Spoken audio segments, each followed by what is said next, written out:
Hi, everybody. Welcome to Recovery Jam.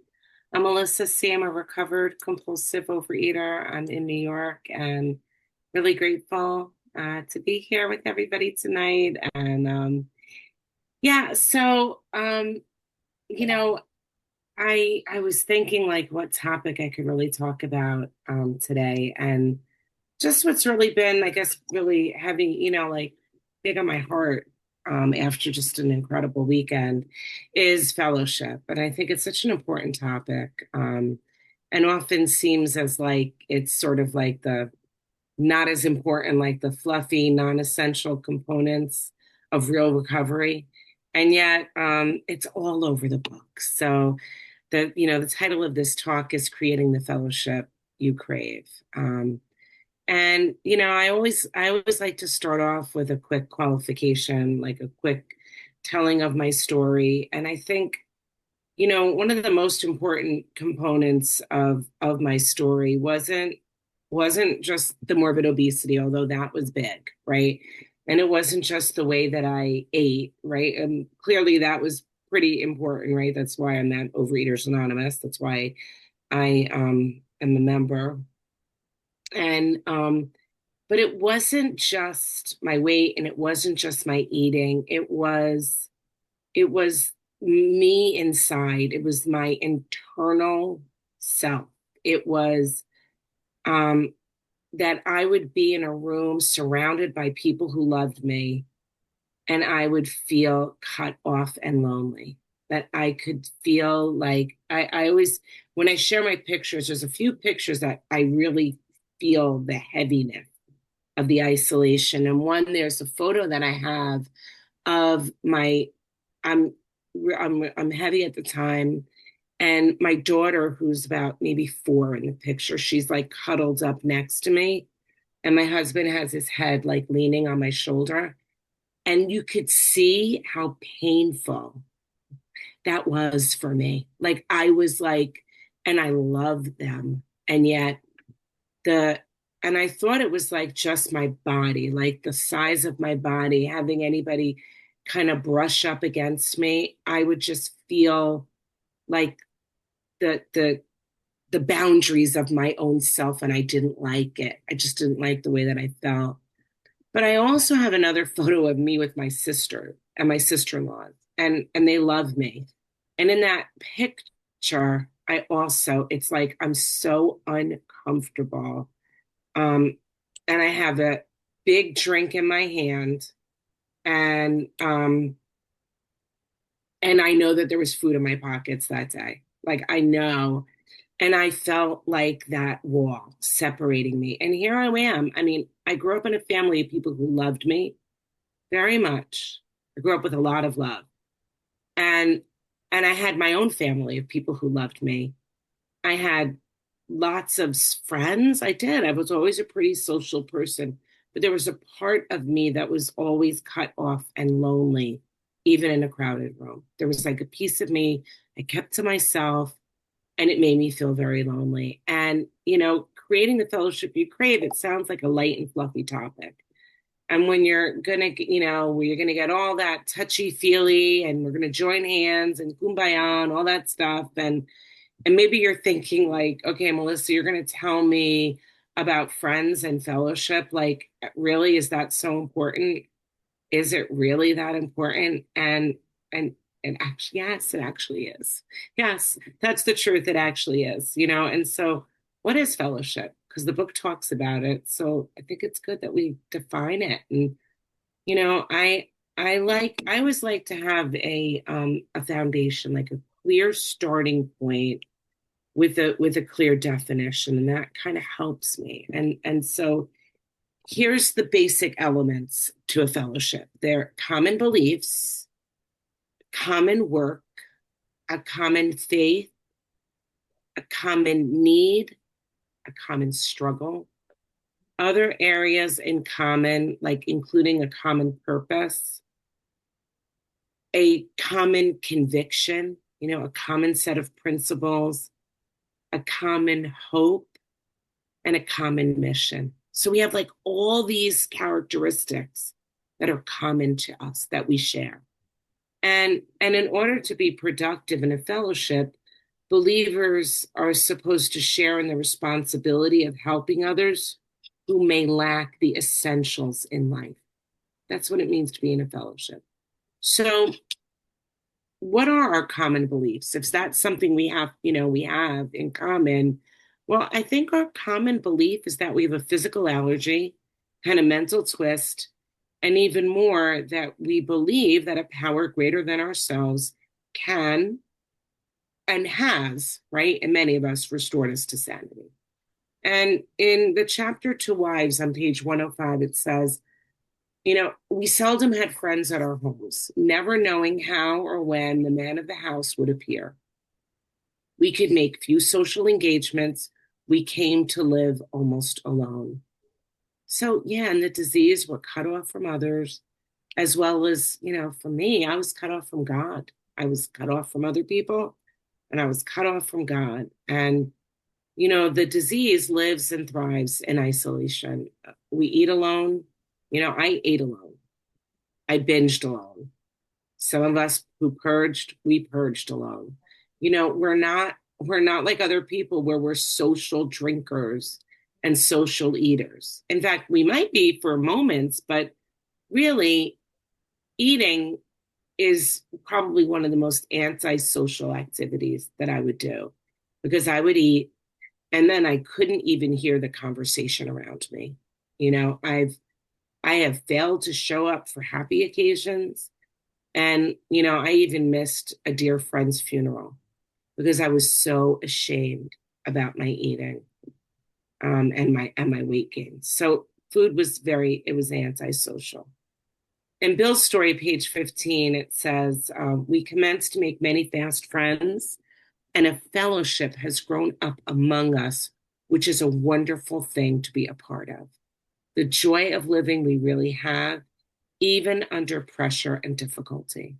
So, yeah, we start to make fast friends, fast friends, people who, we newly meet by circumstances, but find ourselves mutually trustworthy and so bond together. And I have friends outside of these rooms, I have colleagues and neighbors, and yet the relationships that I've been given, like that I've been able to form with my fellows, has sometimes happened like so quickly and have often occurred, you know, through difficulty, right? So you get a phone call from someone and you find out, holy smokes, we have a shared problem, we got a shared solution, we have a shared mission. In like a moment, it's like my lifelong friend, where, and this is commonplace. Like, this is not just, unique to Melissa. Like, I speak to so many people, and that this is their experience as well. We make fast friends. I had an opportunity this weekend to be in person with people. It was awesome.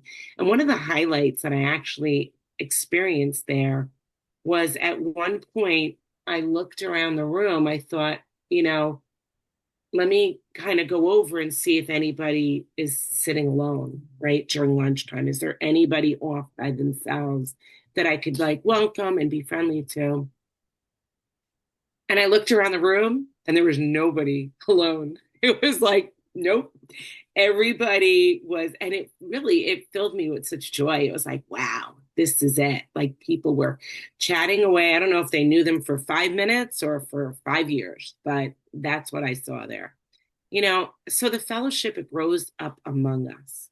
It's not forced and it's not fake. And there is a feeling of inclusion. It's organic. It grows up among us. And I think about the growing process, that growing up process.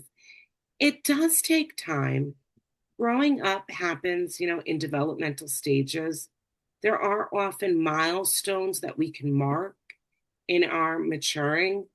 And to me, this is how it is in friendships and fellowships. I think the milestones that we go through together are the steps. As we take the steps, we find new friends that we've made that have helped us, not just our sponsors, people, oftentimes it's a practice amongst many of us that we'll do our third step reading with more than, with three people, and we'll take that third step. And those are milestones that sort of mark, the friendships that solidify friendships. And we're a part of something. It's a human connection that draws us in. Many people in my experience, we've been rejected and hurt. We've had conditional relationships or ones where we felt like we had to promote some sort of an image of ourselves or protect ourselves. But here we create friendships, that cultivate sustained joy, even when things are going hard. In fact, our friendships often grow out of our difficulties. I hear for myself and others that's what first draws us to make a friend here. It's a shared difficulty. I've had a few of these situations. I had someone, a dear friend, called me many years ago, with something that was going on with her kids. I mean, our kids are like grown now, but she shared an experience that was going on with her son, and it was like, yeah, I could relate. And I shared my own experience. And like it wasn't a complaint session. It's different than in the outside when you've got a problem, and it's like, oh, let me just vent and I'll just spew. It's like I'll like vomit my problem all over everybody. And then the person next to me will do the same thing, and there's no solution. There's nothing discussed, then that's it. We just sort of go our separate ways. That's not what this says. This is like, okay, I share what's going on with me. Holy smokes, me too. We invite God in. We utilize the program. We discuss the principles. That's how it's been. And I've had that a number of times with people in the fellowship. It's not unique to me. So how do we make these fast friendships? Well, in Bill's story on page 16, it says, we meet frequently so that newcomers may find the fellowship they seek. At these informal gatherings, one may often see from 50 to 200 persons. We are growing in numbers and power. So we get together. And it says often, right? Why? Why are we getting together like this? To help the newcomer. Our friendships, our relationships, where our shared mission is saving lives.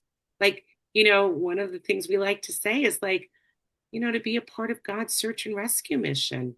That's where fellowship gets solidified. I'm not a fan of meetings where newcomers are not invited to attend or who aren't encouraged to share and ask questions. I know that there are some meetings and I remember going to them years ago, that in order to even like say a word, you had to have a certain amount of abstinence requirement. Now, that doesn't mean that the main speaker shouldn't have recovery, but I think an opportunity for open sharing, for saying where you are, is supposed to be so that newcomers have a place to say what's going on with them. At face-to-face meetings, are you rushing to just sit next to your friends, or do you take a seat next to a newcomer, right? Do we look to be inclusive and put out the hand to people who we might not know? In a Zoom meeting, do you send a message to a new person? I think like we like to welcome the new people. We want to introduce them. A good practice is, if you want to grow your fellowship, take down the names of people who share. Take down the names of people who are new. Do you follow up with a phone call? Somebody shared over the weekend, I thought it was so great. She said she remembered when she first came on this particular meeting, and she said, she kind of asked in an annoying way, well, what do you mean I have to make 3 phone calls to people I don't know? I don't know 3 people or something like that. And within, like she said, like within a moment, she was like, her text, her chat was getting blown up. Like, I'll be your friend. I'll be your friend. I'll be your friend. Yeah, that's actually kind of what we do here, right? That's what we're supposed to do. And and then do you follow up with a phone call? Like if you see people's names and numbers and you hear them share and you can hear the pain in their voice or a struggle, do you reach out, or do you just let it die in in the air? And I'm not saying it like to convict anybody. Do you? But do I, right? If I want to grow my fellowship, if I want to create the fellowship I crave. So, in There's a Solution on page 17, it says this: we are people who normally would not mix, but there exists among us a fellowship, a friendliness, and an understanding which is indescribably wonderful. We are like the passengers of a great liner, the moment after rescue from shipwreck, when camaraderie, joyousness, and democracy pervade the vessel from steerage to captain's table. And unlike the feelings of the ship's passengers, however, our joy and escape from disaster does not subside as we go our individual ways. The feeling of having shared in a common peril is one element in the powerful cement which binds us. Because we actually don't go our individual ways, right? Because the powerful cement is not just our common peril, because that in itself would never have held us together as we're now joined. Here's what it is: it's the tremendous fact for every one of us that we have discovered a common solution. We have a way out on which we can absolutely agree and upon which we can join in brotherly and harmonious action. This is the great news the book carries to those who suffer from alcoholism. So we're given a definition of it here: friendliness and an understanding. We understand our common problem. We show one another understanding. This fellowship, it says it's indescribable, right?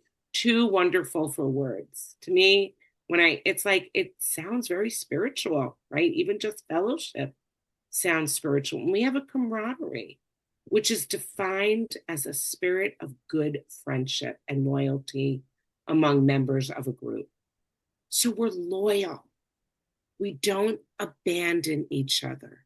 If someone is eating, we're still kind to them. We don't, if someone is struggling or even is unwilling, right? We might not continue to work with someone who's not willing, but we're still nice to them. We're still kind to them. I might not be able to work the steps with someone who isn't willing, but I can certainly be nice to them. Remember, when we meet people who are struggling and who don't seem very willing, we're supposed to remember that they're sick, and we treat them like an unwell friend. We offer consistent friendship and support for one another, and we are loyal also to our principles. We're loyal to the directions in this program, right?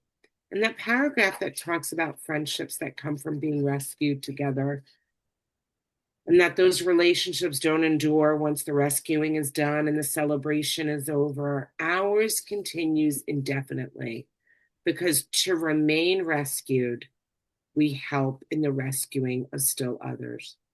Our recovery depends on the growth of our spiritual condition, which is only sustainable through harmonious, which means free from disagreement or dissent, action. We're bound together through self-sacrifice and working with others. So harmonious action means that we're not really supposed to spend a lot of time on our meetings putting one another down, right? Poking holes in the ways that other people are being helpful. That's not harmonious action, that's dissent, right? So my fellowship grows as I work with others to help others. And what does that look like? Well, what is it in definable terms? Well, I believe that we refer one another to one another. You know, if I work with someone and they get well, I will quickly call upon them to help with a new person who comes along. I send many new sponsees contact names and numbers. And if I know that someone needs a sponsor and I'm not available, I might, I might try to hook them up. I've sort of gotten out of the brokerage business. Sometimes I think it's really not my business to be, the broker. But I can certainly say, hey, I think, there's a bunch, I know where you can find some people. Or I might make some suggestions like, here's a bunch of people you can call and have a talk with them and see if you hook up, see if it works for you. Um, I I think, when I meet people and I hear that they have a specific issue, well, I never disrespect confidentiality. I never, if someone tells me something, I don't like go along and spread it. But if someone brings a problem to me and I know that I know someone who has a similar issue, I will definitely reach out to the other person and say, I've gotten wind from someone who might be having a problem that you've had. Would it be okay if I share your number with them? And most of the people that I have a fellowship and friendship, we all say yes. Yes, of course. Yes. Yes. You know, I think it's an important thing to note that one of the ways that we stay well is that we allow our channel to be wide open. That if I dam up the channel and not offer assistance to anybody, I'm going to be in a swamp, right? I am not going to have the flow of it. I'm just not. So I encourage others to create a fellowship around them. I try, and I have to say I don't try. I look to get to know people. Not It's not even a try. I look to get to know people as people. People are people. They are not projects. When someone comes along and they're asking me for help, they are not my project. They are a human being. And I think when we regard one another with that spirit of no better, no worse, right? Another human being. Um, that's the way that we build a fellowship. I require sponsees to make a minimum of 3 calls a day. And no, it might not say it in the big book of Alcoholics Anonymous, but I think it's a practice that encourages fellowship, which is a requirement of the big book of Alcoholics Anonymous. And I say, like, when you're making these phone calls, it's actually make contact, not just send texts and not really make contact, but human voice, a connection, make a contact, and if we're building fellowship, we talk about the work that we're doing, our steps, what we're studying, where you are in your recovery. It's not just a phone call to talk about your dog. I love my dog. My phone calls in recovery aren't just about my dog, right? I try to, and I'm looking at someone with their cute little picture of their dog, and I've got mine right here. So, no disrespect to dogs, but the work that I'm going to do to build a fellowship is I'm going to talk about the fellowship. I'm going to talk about this work, you know, um, and you know, the friendships and fellowships here, we remain loyal to this cause. We refrain from getting worked up in other causes and other outside issues. Because to maintain the integrity, I refrain in my fellowship from the other issues. I try to keep it focused on this issue because we don't want to alienate anyone. And I make sure that when I work with someone, that I'm not the only recovered voice they hear. Why is it important that I'm not the only voice that they speak to? Well, first of all, I may think I know everything, but in reality, I don't. I may say something that is infused with my opinion and my perspective, and if my voice is the only voice they hear, then they might get the wrong slant on something. I'm human, right? And I also pray that it never happens, but like, what if I lost my recovery? And that was the only voice that person heard. And then the person who had no other human connection but the one they had with me, well, they would be in trouble, right? And why else is it important? Because if you make no other connections, who are you going to do your 10 steps with? You can't just do it with one person. So I make calls and I take calls, and I might not call someone with a question, or I may. And for me, a consistent practice I have and suggest to others is in the morning when I meditate and I pray to ask God to show me who I can be useful to today. I specifically ask, like, who am I supposed to help? And then I close my eyes and I just sort of see who pops in my head. And I often ask to be shown someone who I haven't seen or heard from in a while. And then, when that person pops into my head, I make sure to reach out to that fellow. And I have to say, it's a pretty amazing practice. And it always makes me feel nearer to my creator. I mean, I do. I send, whether they respond or not, it's okay. I've done what I believe I'm supposed to do. In We Agnostics on page 45, it says, many times we talk to a new man and watch his hope rise as we discuss his alcoholic problems and explain our fellowship. But his face falls when we speak of spiritual matters, especially when we mention God. We have reopened a subject which our man thought he had neatly evaded or entirely ignored. Well, so here it's kind of telling us that the fellowship gives hope to others. They get hope from learning about the alcoholic problem from those that have the alcoholic problem. And it lets the fellow know that he or she is not alone. And since we do this not by lecturing, but by telling our experience, by telling our stories and sharing what happened for us, then our recovery gives them hope. But now the tricky part sometimes happens when we talk about God, because, yeah, people want to skip that part. And sometimes we hear, I don't want to talk about that part, or I don't need to talk about God.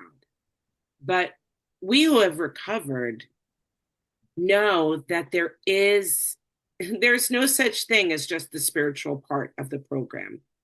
This is a spiritual program. The entire program is spiritual.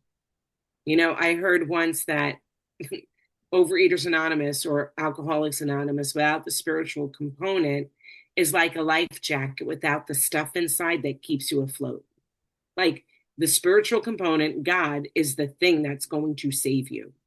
So the fellowship's responsibility, that's to do the broker. That's to do the introduction, right? A sponsor's job is to be the middleman that kind of sets up the meeting, that helps the person form their own relationship with God, right? And that's the purpose of fellowship. It's to support and encourage people's relationships with God. In We Agnostics on page 53, it says, arrived at this point, we were squarely confronted with the question of faith. We couldn't duck the issue. Some of us had already walked far over the bridge of reason toward the desired shore of faith. The outlines and the promise of the new land had brought luster to tired eyes and fresh courage to flagging spirits. Friendly hands had stretched out in welcome. So the fellowship welcomes us. We are being welcomed. And what are we being welcomed to? Well, we're being welcomed to come and meet God. Like, that's what it talks about, stepping over the bridge of reason.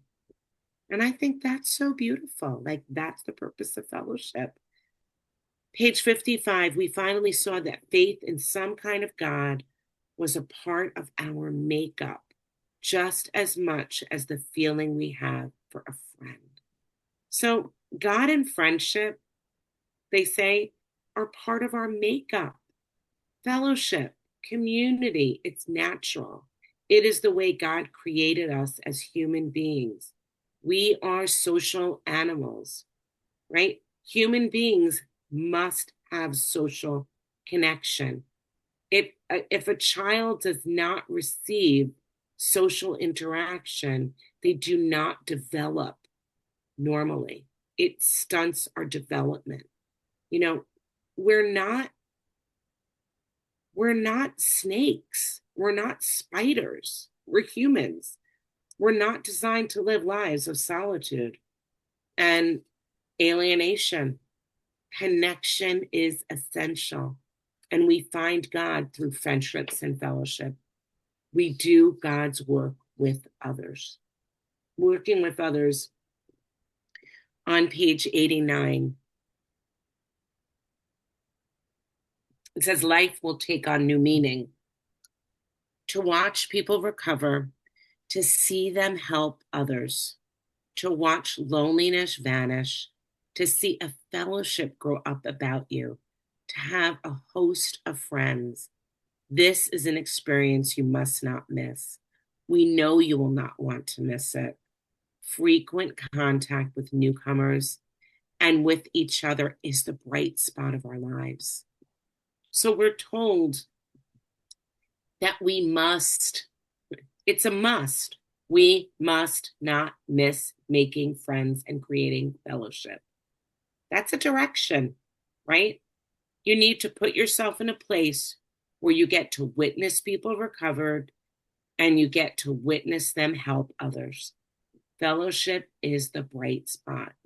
So if someone is having difficulty and dark days, having fellowship is like sunshine. And, I've been given the opportunity to see so many fellows recover and then go on and help others. And, I came here so lonely, like I shared. And at the end of my despair, I was so humiliated by this disease that I could barely make eye contact. I would be in a room with a ton of people and feel alone and feel disconnected. I'd be at family gatherings, and the only thing I could think of was what they were serving and why were they serving something I can't eat, or is there going to be enough for me? Or else I was revisiting the ways that each person, there was failing me or had failed me. And I don't experience life like that at all anymore. I learned how to be a good friend and I learned how to be a good family member through the steps. And I practiced it in the rooms first. I genuinely enjoy being with people and getting to know others. It's not forced and it's not fake and it's not difficult at all. On page 90, you should be described to him as one of a fellowship who, as part of their own recovery, try to help others and will be glad to talk to him if he cares to see you. So part of my recovery is to be happy to talk to others and to let them know that I'm part of a fellowship, like I'm part of a clan of other people who do the same thing. I can't help others if I don't exert some efforts in talking to them. Working with others, page 94, it says, if your talk has been sane, quiet, and full of human understanding, you may have perhaps made a friend. Maybe you've disturbed him about the question of alcoholism. This is all to the good. The more hopeless he feels, the better. He will be more likely to follow your suggestions. So, no, we don't yell at each other. We're glad to talk, and we demonstrate this in our demeanor. Are you glad to talk to others? If you're following the directions, well, you're going to show this. We're sensible and reasonable and we're understanding. Fellowship is supposed to be gentle. It's supposed to be kind. Even if the person is uninterested in following the steps, we're told to still make a friend. And I think it's really important in that example to be friendly to people who don't seem interested. Because if they do in fact have this, at some point the disease is going to convince, right? Is going to be strong and painful enough that they'll be beaten to a state of reasonableness and they're going to want to come back. Are they going to want to come back to a place where people are mean, who weren't kind, who make them crawl in, like having to like eat crow, or a place that says like, welcome home. We're glad you're here. We've been saving your seat for you, not a seat for you, your seat for you, right? So, but it's interesting because this particular friendship, we're honest about the hopeless condition of doing it alone. In fact, we drive home the hopelessness. We make kind, clear suggestions. Page 95, it says, never talk down to an alcoholic from any moral or spiritual hilltop. Simply lay out the kit of spiritual tools for his inspection. Show him how they worked with you. Offer him friendship and fellowship. Tell him that if he wants to get well, you will do anything to help.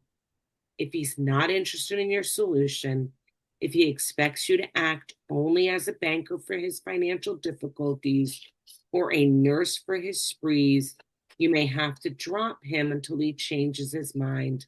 This he may do after he gets hurt some more. So I don't speak in a tone of superiority. When reaching out to another, I'm not better than them. My recovery, it should not put anyone in front of anyone. I say it, I'm merely a sick girl who followed directions that led me to God, and God healed me. So what I offer another sick and suffering fellow is my friendship and a place in the fellowship with me. I offer them the directions that led me to God. And if they're not interested in finding God, I'm still nice, but I can't sponsor them. How do I know if someone isn't interested? And I think about it like this. Well, they take no action towards following the directions. And even still, we offer our friendship and fellowship. And I think what we're directed to do is to leave the welcome mat out and the porch light on, right? That's it, right? Welcome mat out, porch light on. And page 103 says, someday we hope that Alcoholics Anonymous will help the public to a better realization of the gravity of the alcoholic problem. But we shall be of little use if our attitude is one of bitterness or hostility. Drinkers will not stand for it.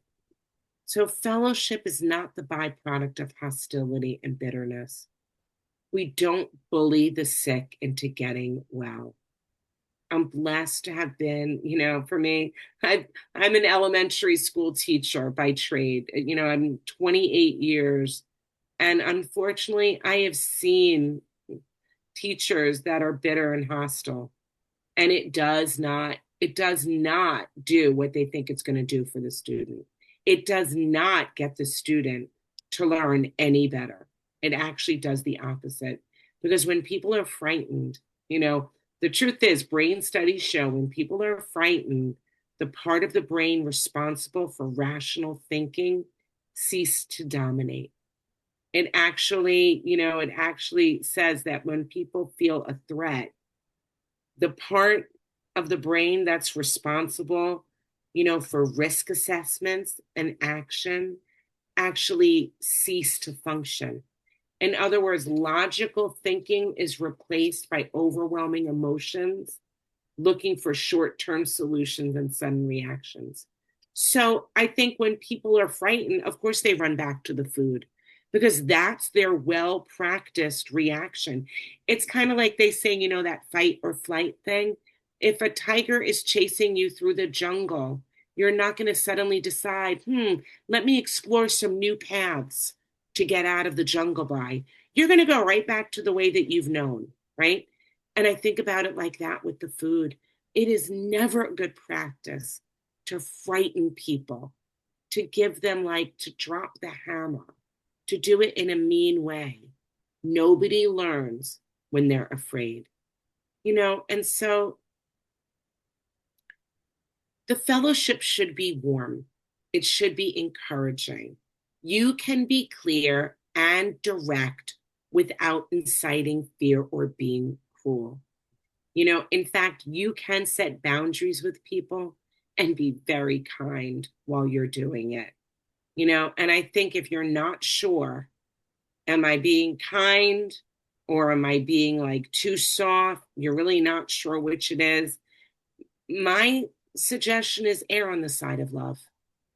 I don't believe a sponsee should ever be afraid to tell their sponsor that they ate, right? First of all, that they ate, or that they're struggling in any way, shape, or form. I have never refrained from eating because I was afraid of somebody's reaction to my eating. That never kept me sober, ever. Fear of other people finding out, nope, never worked. You know, what I wound up refraining from when I was afraid was I refrained from honesty. I refrained from reaching out. I would be afraid and then I just would peace out. You're not going to see me anymore. You know, the food's pull on me was never a match for fear. That is not the solution. Family Afterwards, page 132 says, if he does not argue about religion, he'll make new friends and is sure to find new avenues and usefulness and pleasure. So we're warned, steer clear of religious arguments. People can have different religious practices, different religious beliefs, and we don't look to convert or persuade. On page 133, we're sure God wants us to be happy, joyous, and free. We cannot subscribe to the belief that this is a life of a veil of tears, though it once was just that for many of us. So God wants us to have friends and be happy. And in A Vision for You, page 152, it says, I know I must get along without liquor, but how can I? Have you a sufficient substitute? Yes, there is a substitute, and it is vastly more than that. It is a fellowship in Alcoholics Anonymous. There you will find release from care, boredom, and worry. Your imagination will be fired up. Life will mean something at last. The most satisfactory years of your existence lie ahead. Thus we find the fellowship, and so will you. You're going to meet these new friends in your own community. Near you, alcoholics are dying helplessly like people in a sinking ship. If you live in a large place, there are hundreds, high and low, rich and poor. These are future fellows of Alcoholics Anonymous. Among them, you will make lifelong friends. You will be bound to them with new and wondrous ties, for you will escape disaster together, and you will commence shoulder to shoulder your common journey. Then you will know what it means to give of yourself, that others may survive and rediscover life. You will learn the full meaning of love thy neighbor as thyself. So this fellowship takes the place of the connection we thought we felt with the food, even just the fellowship we crave. Before that, what did I crave? I craved the food. That's how they talked about it. And the friends we make in recovery, they love us without strings. They love us flaws and all. I when we get to, I want to make sure I leave some time for questions, but it says that there's when we see much of each other, scarce an evening passed that someone's home did not shelter a little gathering of men and women happy in their release and constantly thinking how they might present their discovery to some newcomer. So there's our common mission on our work. I have some dear friends and fellows. The friendships I make in this program, we do a lot of service together. That's part of what lays the foundation work of this program. And so much of what we do, is like, yeah, we get on Zoom meetings together. Yes, we get together and try to plan things to help one another, whether it's planning meetings, whether it's planning, retreats, service opportunities, saying yes to things. And in addition to these casual get-togethers, It says it became customary to set apart one night a week for a meeting. Aside from fellowship and sociability, the prime object was to provide a time and place where new people might bring their problems. Why do we need sociability? Because it helps us. Because being social is helpful for us. And so there's when it talks about somebody being able to bring their problems. Like, that's why we try to leave some time at the end because people need a place to bring their problems. There's the Saturday Cornwall meeting. We specifically decided that what was needed at a meeting like that was time where people could bring their problems and ask it, and that there was going to be opportunities for others to answer their problems. You know, and it must be done in an atmosphere of of non-judgmentalness, of kindness, of compassion. um you know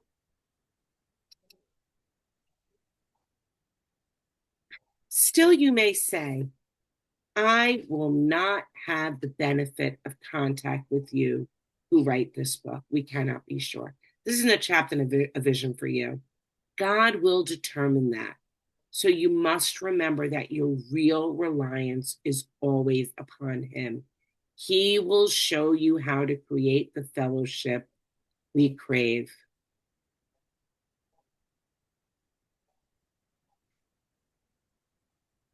Sorry. Our book is meant to be suggestive only. We realize we know only a little. God will constantly disclose more to you and to us. Ask Him in your morning meditation what you can do each day for the man who is still sick. The answers will come if your own house is in order. But obviously, you cannot transmit something you haven't got. See to it that your relationship with Him is right, and great events will come to pass for you and countless others. This is the great fact for us. Abandon yourself to God as you understand God. Admit your faults to Him and to your fellows. Clear away the wreckage of your past. Give freely of what you find and join us. We shall be with you in the fellowship of the Spirit, and you'll surely meet some of us as you trudge the road of happy destiny. So we join together in the fellowship of the Spirit, right? As we trudge together. And I think, there's one part I just want to talk about at the end before I end, and it's in our Southern Friend, and it talks about that there are periods of darkness. Like, that's true. There are periods of darkness, but the stars are shining no matter how black the night. There are disturbances, but I have learned that if I seek patience and open mindedness, understanding will come, and with it, direction by the Spirit of God. The dawn comes, and with it, more understanding, the peace that passes understanding, and the joy of living that is not disturbed by the wildness of circumstances or people around me. Fears, resentments, pride, worldly desires, worry, and self pity no longer possess me. Ever increasing are the number of true friends. Ever growing is the capacity for love. Ever widening is the horizon of understanding. And above all else comes a greater thankfulness to and a greater love for our Father in heaven. And with that, I will stop.